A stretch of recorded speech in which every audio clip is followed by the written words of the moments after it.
Ish. Banyak betul bintik-bintik hitam. Macam mana nak pergi temu duga minggu depan? Wah, roller skin. Wow, berkesanlah produk ni. Dalam masa seminggu je, hilang semua bintik-bintik hitam. Nak kena beli ni.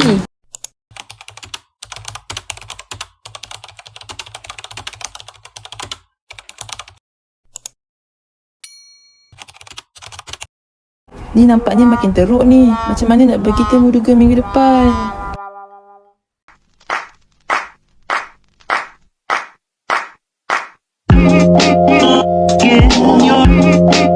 Assalamualaikum dan selamat pagi buat penonton kita di luar sana. Bertemu lagi kita pada hari ini dalam rancangan Santai 10 Minit. Ilmu sampai walau santai. Topik yang kita akan kupaskan pada hari ini adalah berkisahkan pseudoscience dalam produk kesihatan. Jadi apa itu pseudoscience? Pseudo bererti palsu ataupun penipuan, dan juga sains yang merujuk pada ilmu pengetahuan.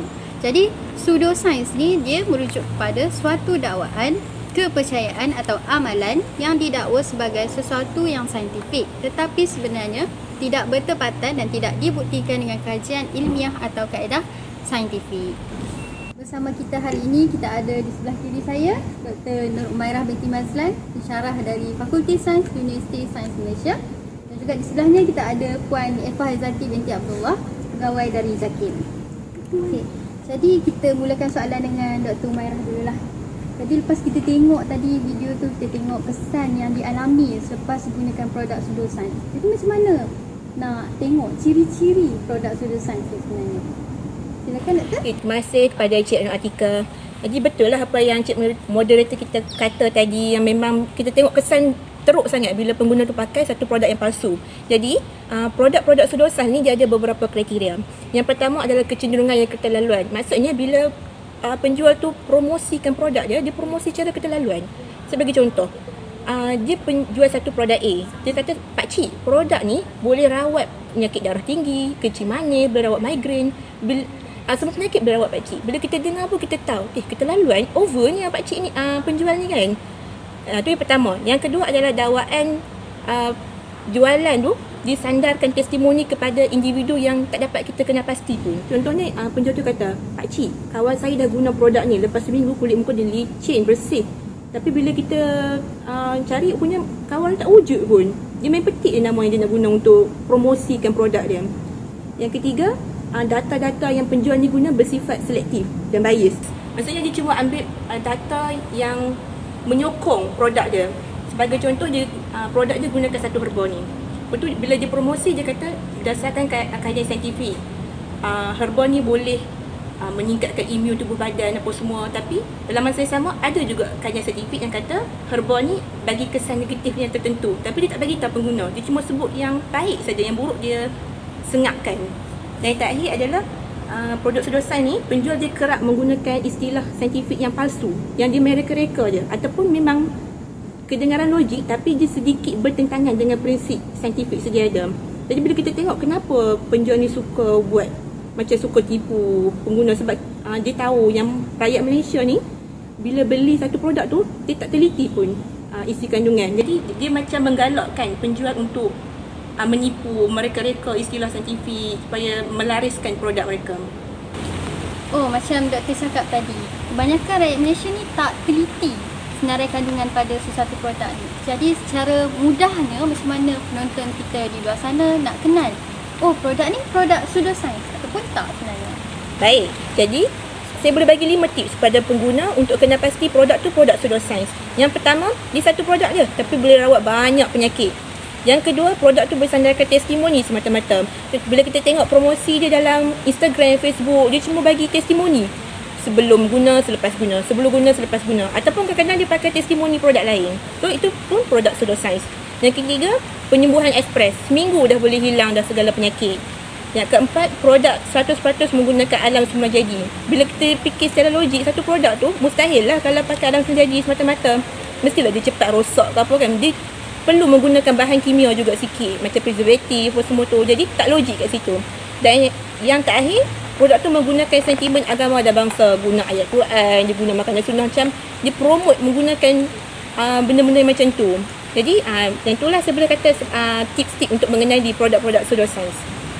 Jadi penonton semua di luar sana bolehlah gunakan tips yang Dr. Umairah kongsikan sebentar tadi untuk kenal pasti produk ni produk pseudoscience ataupun bukan. Jadi kita teruskan pula pada panel kita yang kedua, Puan Efah.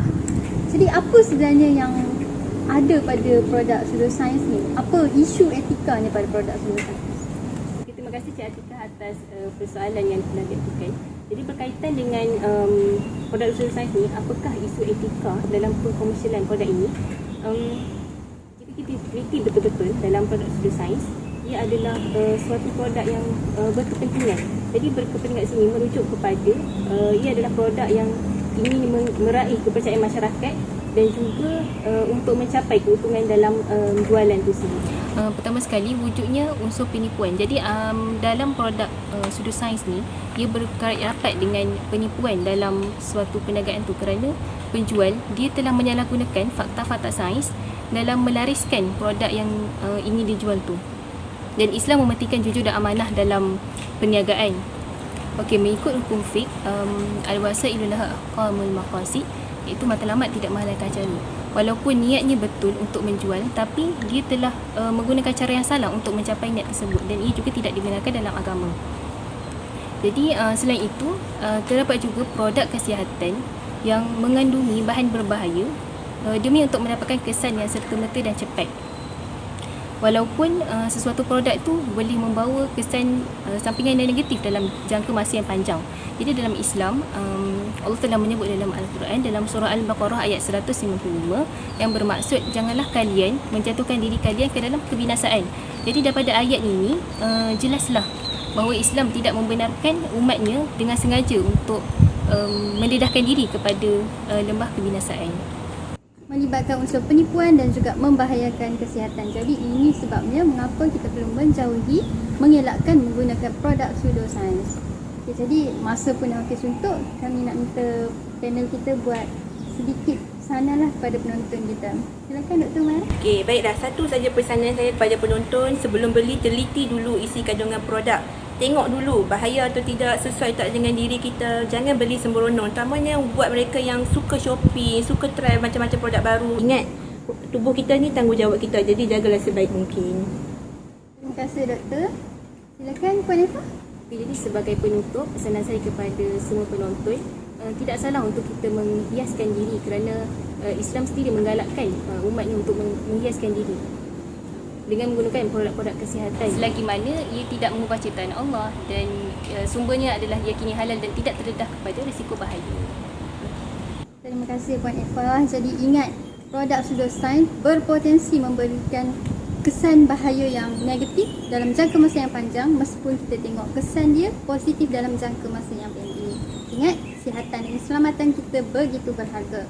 Jadi terima kasih sekali lagi kepada panel kita hari ini atas kesudian meluangkan masa berkongsi maklumat dengan penonton kita, dan kami harap penonton semua di luar sana mendapat sedikit sebanyak input berkenaan dengan apa itu produk pseudoscience, bagaimana dan mengapa perlu menjauhinya.